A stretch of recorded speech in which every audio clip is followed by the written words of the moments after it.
Hey guys, what's up? This is Stock Retail. Coming back to you, wanted to share a couple things. I mentioned on X maybe an hour ago that I was going to share this, and you guys here on YouTube, you can see the topic of the day. Did I get approached for a deal? I'm going to go ahead and show you a communication I got. I'm going to explain that, but I want to set up the topic first too, because if you followed me for a while, either on X or YouTube, then you know I have a point of view that we are surrounded by plants, influencers, double agents, this kind of thing.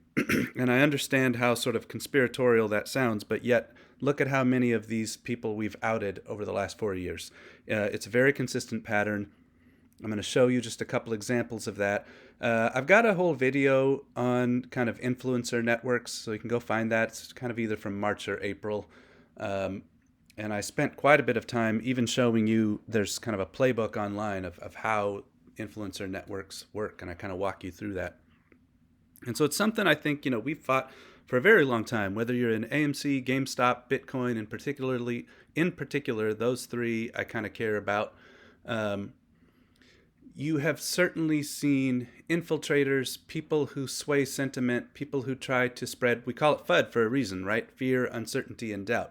People who try to get you negative about your own investment, and in a way to bump you out. There's another video I had done called, I think it was kind of, can the manipulator, move the investor out of their position. You could look for that. That talks a lot about how people, use FTDs and dark pools and high frequency trading and different things to sort of bump us off our investment.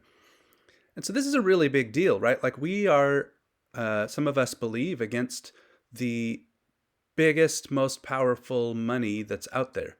And, people don't like losing money and people don't like losing power. So they will do everything to keep it. And on the flip side, people like making money. And some people, if money is, let's call it their God, then it will be their top value, right? So they will sell out their other so-called values in the name of money. And that's what I want to talk a little bit about today, because, I've taken a very strong position that integrity matters, that values come before money, that money will never be my God. And by the way, that's not just some Christian thing. If some of you, are of different beliefs, or even, if you're following me and you don't necessarily believe in spiritual things, it's just take it as an idea. It's what is your top value? That's what I'm calling a God. The thing that you will orient your life around ends up in a way dictating your path and your behavior, and in some ways perhaps owning you. And so I refuse to let money own me. I won't make that my top value. But there are people who do, and people we're surrounded by. So I kind of want to show you, this. I say, did I get approached as a question? I'm going to just literally show you what I'm talking about. It's not hard proof that I got offered a deal, but I think you're going to see what I mean. But first, remember what I say. So I kind of was just alluding to it. I've said for a very long time, both here on this YouTube channel and on my X feed, you really want to watch for people who have both. It's got to be both integrity and credibility. There can be really, really honest people who are not experts in what they're talking about, and so they may not be credible. And if they try to guide you into an investment or a decision in your life, there's kind of like a saying, walk with the wise and become wise. Well, the flip side of that is true too.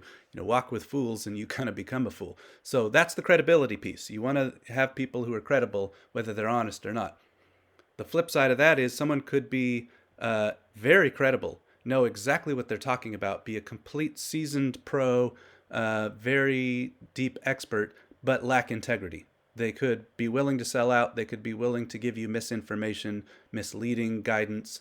And so that's why you need both, right? Someone who knows what they're talking about, has credibility, and will be, the same person through and through, and will speak honestly. And that's that integrity, which kind of connects to consistency over time. That's another thing, especially on X. You would have seen me say for years now, it's just one of the easy ways to spot shills and plants and sort of sentiment swayers. It's very, very hard to be a fake person and not have it come out. Over time, whatever is inside of you, there's another saying that's kind of like, from the heart, the mouth speaks. What's inside of you is going to come out at some point. And so it's really, really hard Of all people, I'm going to quote. I saw a Scottie Pippen tweet the other day, and I think he said basically like, if you wear, I don't know, if you're two-faced or something, at some point someone's going to see kind of your other face. You can't always keep a mask on. That's kind of what I'm talking about. And so you want to watch for people who are consistent. When you see shifts in behavior, when you see shifts in position. Now, look, I mean, sometimes we learn, right? We should all be learning, and we should be able to look backwards and say, I used to believe such and such. I learned something. Now I've adjusted my opinion, my belief, my position, whatever. That's learning is great. We should all be learning and not be stuck, right? That's what keeps us out of kind of cult-like behavior. And I'm not talking about learning and growth. I'm talking about inconsistency on a person in a way, and these sudden shifts. And so then what do you see? You will see subtle shifts after engaging with shorts. That's one pattern we see. So there's an account out there. I'm not going to name this one. If you're on X, you might know what I'm talking about. Kind of a larger account that sort of tracked, the Japanese yen carry trade. For a while, I thought they were a cool account. I thought they were sharing good information. So I myself kind of got drawn into thinking, oh, hey, here's a financial account that doesn't seem to be a shill, shares good information. Maybe I'll kind of track them. And then I noticed, I don't know, a month or two ago, maybe longer, they started engaging with Hindenburg. And so the moment you start seeing someone engage with, so Hindenburg is actually known for short and distort. You can kind of go Google them, Hindenburg research. It's like, let's say any good manipulator will have some good information, right? So you kind of get pulled in to, oh, this is interesting.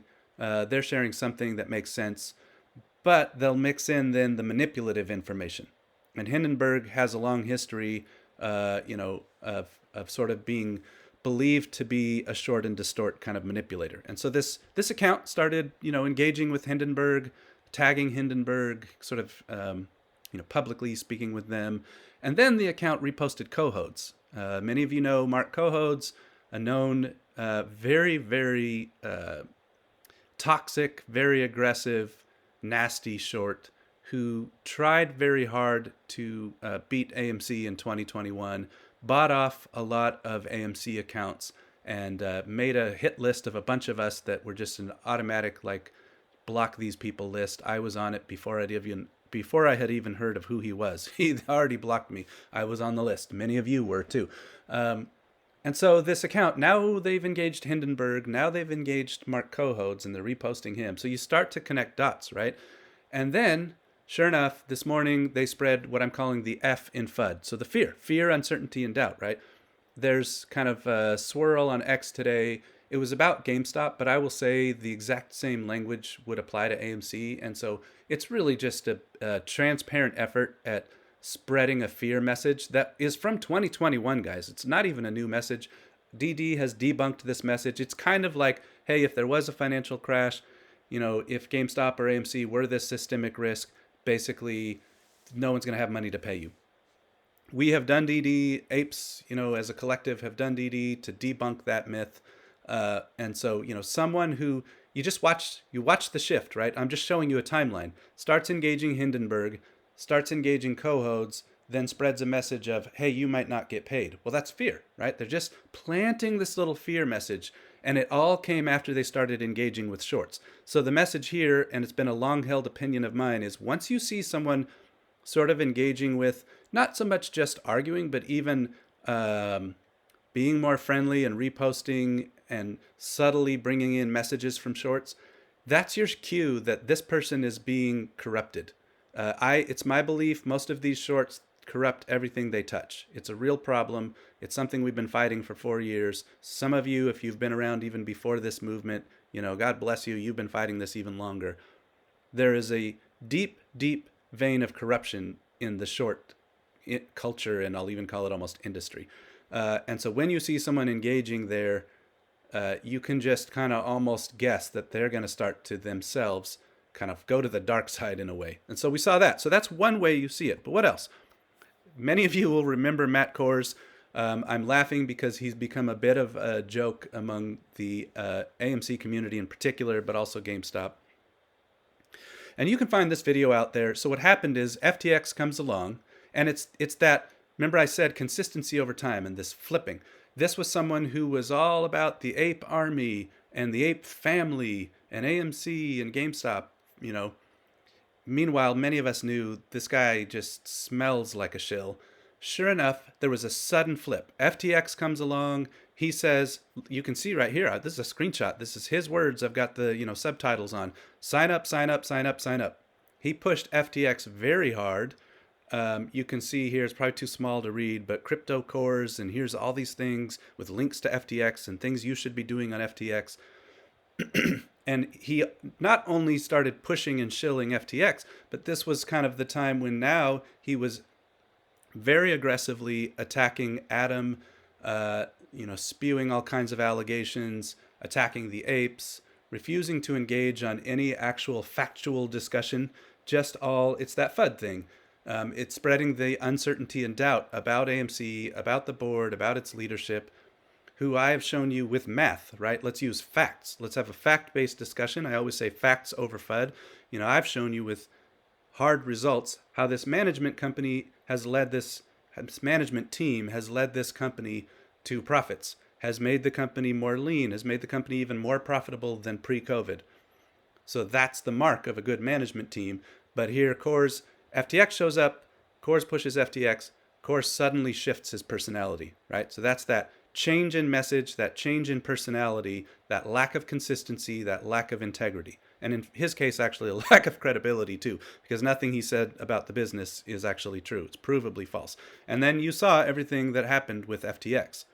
So an influencer, a large account, gets bought, changes their personality, changes their message. The value for them was money. The value was not this movement. The value was not truth speaking. The value was money, and they just went to the highest bidder. So when someone will sell their soul like that, that's someone you better not listen to, because they're there to shepherd you and not necessarily to help you, if that makes sense. Bad analogy there, because there are some really great analogies for shepherds too. But in this case, it's someone trying to bring the sheep to the wolves. I'll put it that way. Same thing we're seeing recently. I don't want to speak a lot about this account. I'm just going to be, here's integrity. I'm going to be transparent with you that I don't know this account well, but I've watched them a little bit from a distance, and I have seen them pushing XRP very, very hard. And then you see things like, and by the way, I've seen some things from them too that I believe are sort of false decodes. So I've been sort of wary of this account for quite a while. And so just look at what I'm highlighting here on the bottom left. They themselves are saying, hey, I'm going to tell you why I have a sudden shift in my personality. Guys, red flag, red flag, red flag. If someone is not consistent over time, a sudden shift in approach and even personality, problem. They posted this, and then like the same day or next day, they started pushing, I'll call it a crap coin, but you can see the asterisks up here, and I'll let you guess what most people call those. So they start pushing this crap coin and look at it like, oh, it's up 5,000%, know what you hold, let's go, drop army. You hear the same language, right? Creating this idea of community while I'm pushing something on you. The sudden shift in approach, the sudden shift in personality, and you've seen time and time again people who push these kind of investments end up playing you. I can't say that is what this person is doing, so let me be very careful. But we've seen that pattern many times, so it ought to be a red flag for you to say, wait, I've seen this movie before, and I've seen how this plays out. I've seen people suddenly switch, and usually that's been the mark of a payout. And I've seen people push these crap coins, and usually they benefit, and someone else is left holding the bag. So you should just be questioning what's going on with all of these influencers. Why are they suddenly pushing certain things? So, I'm kind of just left wondering, because we saw all of this with FTX, right? FTX showed up, and suddenly there was a hard push against AMC and Bitcoin.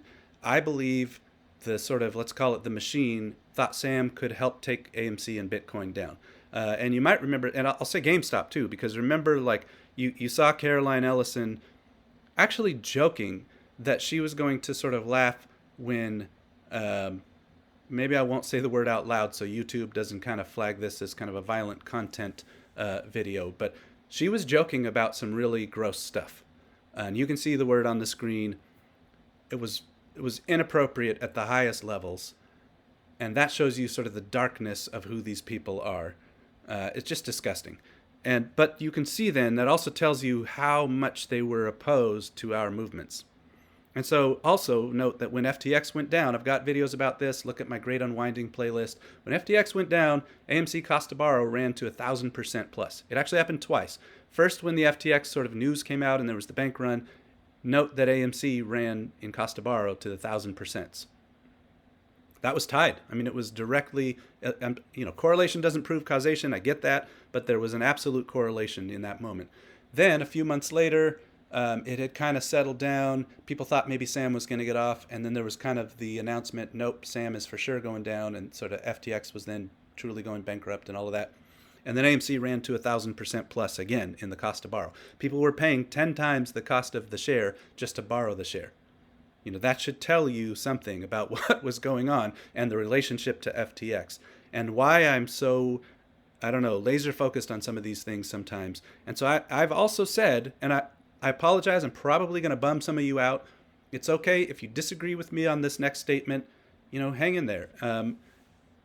Perhaps you'll find out I'm right and you'll be glad that I taught you, and perhaps you'll find out that I'm wrong and you'll want to teach me. But I'm just going to say clearly my point of view, as many of you have asked, and I've said this on X, so it shouldn't be too big a surprise to most of you, but I believe that XRP and Ripple is actually part of sort of the machine's plan to bring us on a path to central bank digital currencies, which kind of connects to think about if you've ever researched sort of social credit scores, banking control over your spending abilities, banking control over your traveling abilities.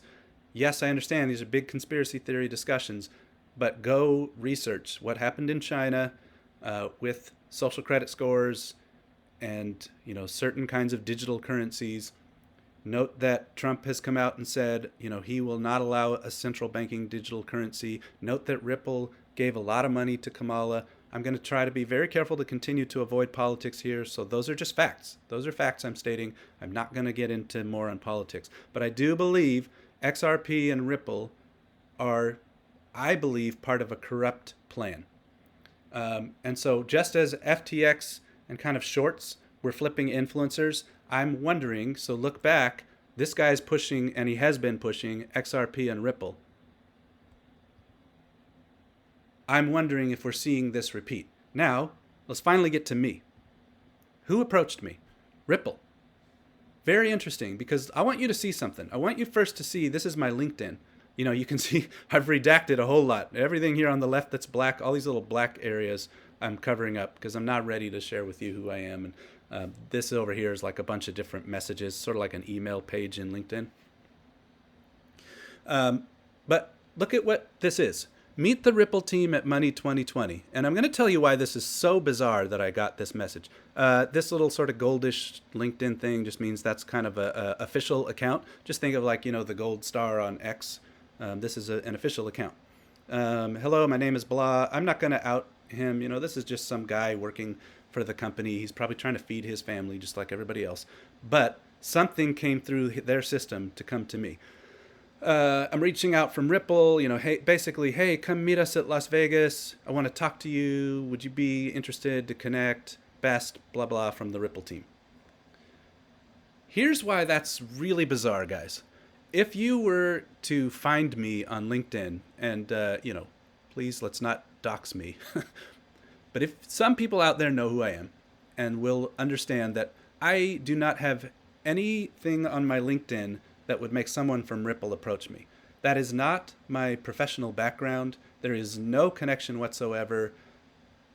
This does not make sense at all. If you looked at my professional background, my work experience, the things I've been engaged in, as far as what LinkedIn shows, there is nothing on LinkedIn that would tell you this guy is someone you should talk to about crypto or stocks or anything else in the financial industry. So why did they come to me? How did they find me?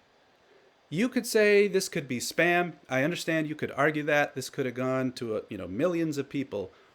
I honestly don't think so. I think there are enough people who know who I am as stock retail and connect that to my LinkedIn as a real person who have heard me speak out against XRP and Ripple, who have heard me be very pro Bitcoin, that I think that is in a way going to flip the tables of the bankers, who have heard my message of, you know, again, integrity, consistency, transparency in our systems. The fact that I think the system itself is wired to help the ultra wealthy and the connected, in other words, the political ruling class. I have a message that is very much reform based, which, by the way, is why the RFK Jr. Group had talked to me at one point months ago. Some of you will remember that because they heard my message and they said, you know what, we're about reform, you're about reform, let's talk. And that is genuinely what that conversation was and has been. And so I've had a lot of respect for that group because I can tell, whether you agree with them politically or not, I'm not even getting into that. I'm just saying they genuinely believed in reform. And I genuinely believe in reform. So there was a connection there, even if I stay sort of nonpartisan. So if someone's heard my message of reform, heard me speak out against what I believe they're doing, why would they approach me? Well, they'd want to flip me, right? And I will say, too, first I thought, I actually thought, oh, this is probably spam. This is just weird. What a coincidence. And so I took it to a friend, let's say, who knows things. Someone who I've seen time and time again call things before they happen. Much like you've seen me call some things before they happen. This is someone who knows some spaces that I don't know, walks in spaces and circles that I don't walk in. So sometimes they know some things I don't know, and we talk from time to time. And so I bounced this off them. And I just said, hey, I think this is a coincidence. What do you think? I was basically even leading the witness to get them to say, oh, yeah, probably coincidence. They said, no, I think they want you on payroll. Doesn't have to mean, I'm telling you some random, to you, completely stranger, unknown source. So I'm not asking you to believe for sure that I'm right. But I'm just telling you, spot the pattern of we have seen people engage with shorts and they flip. People engaged with FTX and they flipped. And now Matt was 100% sponsored. He made it clear. People engaged with XRP Ripple and they suddenly changed their behavior. I believe XRP Ripple is sort of an anti-Bitcoin. FTX was an anti-Bitcoin. I got approached. I mean, you can't deny that. Somebody came to me and wants me to meet them in Las Vegas and cold called me, even though I have no professional anything on LinkedIn that would say I'm someone you should talk to. I find that very, very bizarre. And by the way, it's not the first time. There's been other more subtle issues. So this was a post I had said, basically, I've been invited to sit at other tables. Let's put it that way. And so I had posted under, let me put it this way. When I believe someone is corrupt and I believe they're hinting, hey, you could be on our team. Perhaps you'll gain more followers. Perhaps you'll gain more money. Perhaps you'll gain more influence. We could, wink, wink, hint, hint. We could help you grow. I'm being invited to sit at someone else's table. And I believe very strongly, again, in integrity, in reform. And so you can see here, I basically said in no uncertain terms, this was, I think, back in April. You can just find this post. And I said, hey, I don't want a seat at the table. I want to dismantle the table. That is my path. I am committed to a path of doing what is good, doing what is right. The system is, I've said, the system's not actually broken. It's working very well. It's just not working for the people.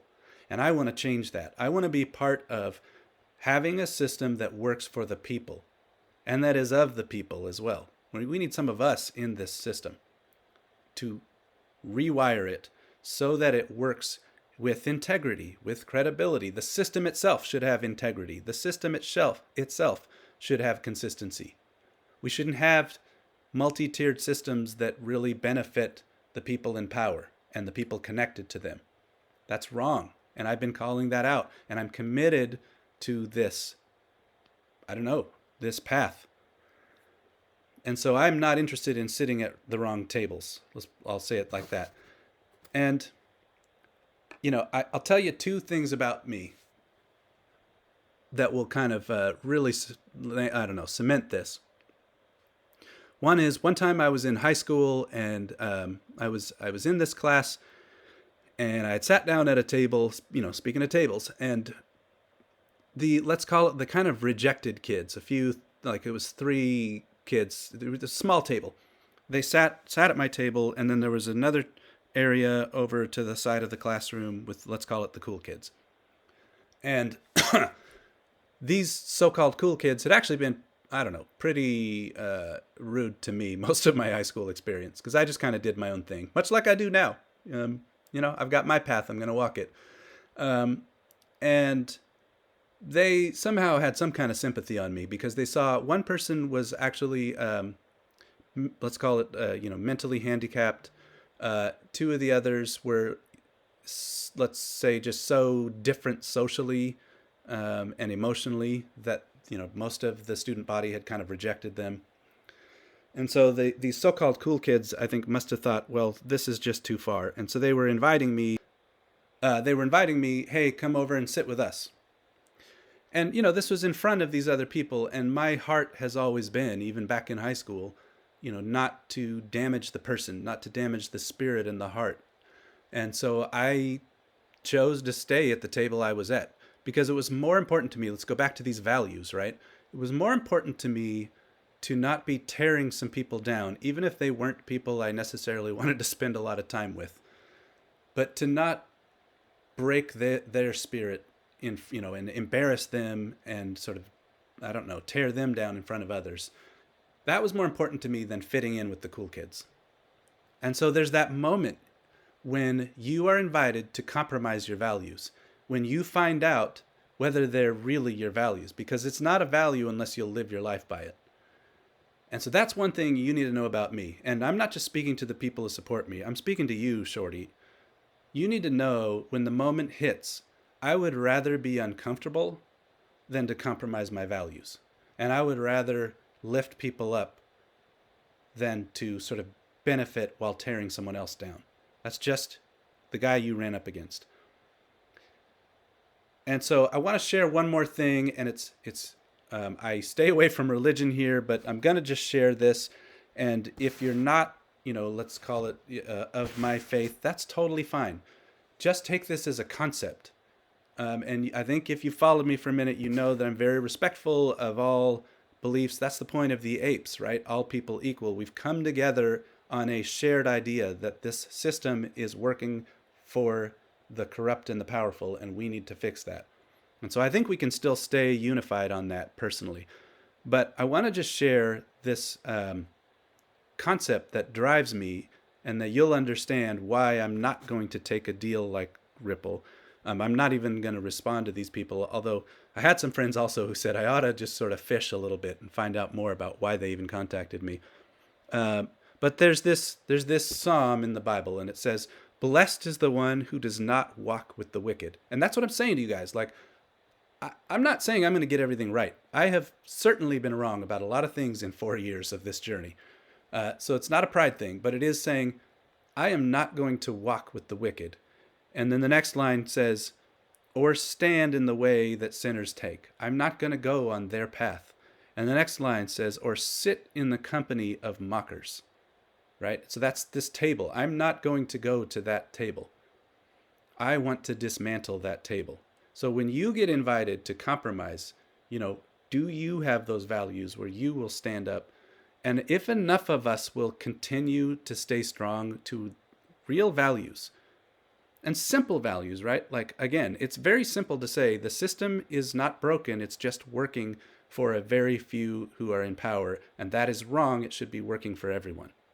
It's a simple concept we can align to. And if you won't sell out from that concept, I believe we can affect change. I really believe that. So some last thoughts. I want to just, split hairs on one thing here. There's a difference to me between being bought out and sharing one's own work. You guys have, if you followed me long enough, you know that I've kind of gone back and forth on, I've published a book. I have it's not a financial book. It's actually an original story that I wrote. It's very meaningful to me. It's even got elements of my story in it. And I have thought many times about sharing that with you because I would benefit. If some people bought the book, that benefits me. It gets the word out. It's very hard to be discovered as an indie author. And I do want to tell you, like, if I choose to do that because I feel like it's going to help me feed my family and pay bills, I do believe that is different. I'm sharing my own work that comes from within me versus being bought by someone else to share their message. And so I just want to let you know, I still think about that sometimes. I may do that someday. I don't know yet, but I hope that you could see the difference there, and that's my point of view. And then I want to be clear to anyone out there who has taken sponsorships or anything like that. I'm not saying that sponsorships in and of themselves are somehow evil. You know, if you can take a partnership which is true to your values, so there's that notion of values again.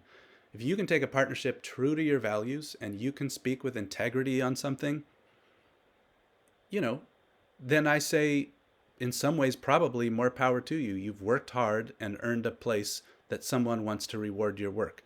That's a really fine line, you know? So, and I guess I'm leaving myself the space, if I'm being very honest with you all. Perhaps someday you would see me do that. I'm nowhere near any of that. I would like very much to get to the end of AMC winning without ever having done anything like that. And so I'm fighting in my own life to just work hard on my own finances, to not be beholden to some other boss, because you want to have an independent voice. But I do want to just be clear. I'm not saying I'm just going to forever judge anyone else who takes some sponsorship. But it's got to be true to your values. And like, take the thing with FTX and Matt Kors. Out of one side of his mouth, he was saying retail, retail, retail. And then out of the other side of his mouth, he's pushed a group who fought against retail's best interests. That's not true to values. Or at least it betrays that you have actually different values that are not what you're saying. So that's a little bit more what I'm talking about. And then last, transparency. If I was to ever take a sponsorship, and again, I have no plans for that. You can see how transparent I was today to say I think I might have been approached, and I'm not going to pursue that. But at least you want to know, because if someone is sponsored, you have to question their message. You just do, because you're asking yourself, is this really their voice, or are they saying something they got paid to say? And so if someone won't tell you that they're sponsored, that's a problem. That's not transparent. And what are we fighting for in markets? We're fighting for transparency in markets. Why are we so mad at Hester Pierce? And, congressmen and congresswomen who opposed transparency. Hester has opposed transparency in markets. That's why the system is able to not work for us. It's able to hide its deeds and operate under cloak of darkness. But we're saying, let's put everything in the light. Let's make it transparent. Same thing. Demand that from the people you listen to. Are they being transparent with you? So those are just a few thoughts on that. A few AMC updates for those who follow me more for AMC. Here's a lot of, a laundry list of things I'm looking at. We've got the November 6th earnings webcast coming up. You know how excited I am about that. You know that I believe we're going to set a record for, let's say, the post-COVID era. I called it the retail era or the ape era. I believe we're going to set a bottom line record, highest earnings yet. And I believe Wall Street's going to pretend that they're shocked, but I have laid down all the receipts and the forecasts. I've gone on record. There's videos on that. There's posts on that. Look at my fundamentals playlist if you want to find my Q3 earnings forecast. It's all out there. I've laid it out. And so I do not believe anyone can act surprised, but they're going to, because Wall Street has forecast negative earnings. But remember, Q3 of just a year ago, the exact same quarter, Q3 versus Q3. Q3 just a year ago on a lower box office with higher debt and without popcorn rolled out so broadly and without candy, was profitable. Had positive cash flows, had positive bottom line. So now fast forward a year to a slightly bigger box office, roll out candy, roll out popcorn wide, and have debt further paid down so there's less interest payments. That's higher profits. I mean, I don't have to convince you of that. That's just pretty obvious on the surface. So bizarre to me that Wall Street is, predicting negative earnings. But I just think they're setting up a so-called surprise. And which is, again, a lack of transparency, and it's manipulation, and it's a lack of good values, in my opinion. Short interest has been climbing. I think the last time we saw the report, and in fact, I think it's getting updated today, maybe. I've got to go look at that. It's getting updated soon. The last report was at, I think, 57 plus million shares, which is bonkers high. I think it was 17%-ish or something. I have to go back and do the math. But so short interest has been climbing while AMC's profitability has been climbing. Those two things are in contradiction. So that's very interesting to me. We've got blockbuster season on us. Don't worry about this quarter starting slow. I had that forecast that way. We had to wait for the big movies. So Venom is coming out today. If you want to go see that, go support your movies. Red One, Gladiator, Wicked, Moana 2, Sonic 3, Mufasa, Lord of the Rings. All these coming in the next 2 months, plus a whole bunch of other movies I didn't even name. So good things coming. The Distortion Crew. If you've been on X in particular, I don't know if it was as bad on YouTube or not. Man, they went into overdrive the past few weeks. We saw old bugs resurface from under rocks, people who'd attacked us before. We saw so-called, big AMC accounts reposting some of these manipulators. And I hope that you're watching. Go back to what I said of you should be catching these red flags.